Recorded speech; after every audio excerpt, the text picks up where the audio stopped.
Huquqni muhofaza qilish sohasida halollik va vijdon bilan xizmat qilish har bir xodimning muqaddas burchi sanaladi. Andijon viloyatida ichki ishlar organi xodimi pora taklifini rad etib qasamiyotiga sodiq qoldi. Uning bu ishi nafaqat xizmatdoshlariga, balki keng jamoatchilikka ham ibrat bo'ldi. Muxbirimizning hozirgi lavhasida shu haqda so'z boradi.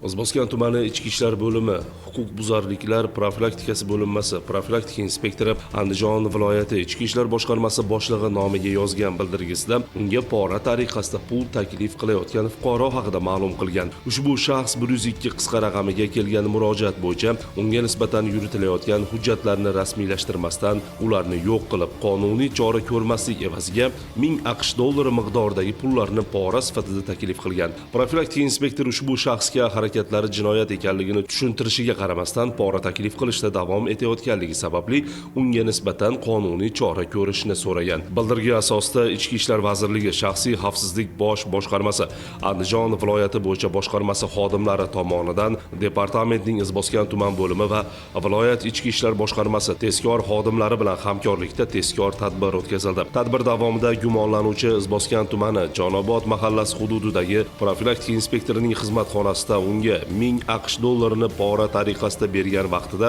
ashyoviy dalillar bilan ushlanib, tegishli hujjatlar rasmiylashtirildi. Holat yuzasidan departamentning Izboskan tuman bo'limi tomonidan Jinoyat kodeksining 211-moddasi bilan jinoyat ishi qo'zg'atilgan. O'z qasamiyotiga sodiq qolib, ayblanuvchi tomonidan pora tariqasida berilgan 1000 AQSh dollarini olmasdan xizmat vazifasiga vijdonan yondashgan Izboskan tumani Ichki ishlar bo'limi profilaktika inspektori kapitan Azizbek Qo'ziyev boshqarma boshlig'ining 20 million so'm pul mukofoti bilan tantanali ravishda taqdirlandi. Ushbu xodimning kasbiga sadoqat ko'rsatganligi barcha shaxsiy tarkibga ibrat bo'lishi lozimligi alohida ta'kidlanib, profilaktika inspektorining ota-onasiga, vazirlik rahbariyati hamda Andijon viloyati ichki ishlar organlarining barcha xodimlari nomidan chuqur minnatdorchilik bildirildi.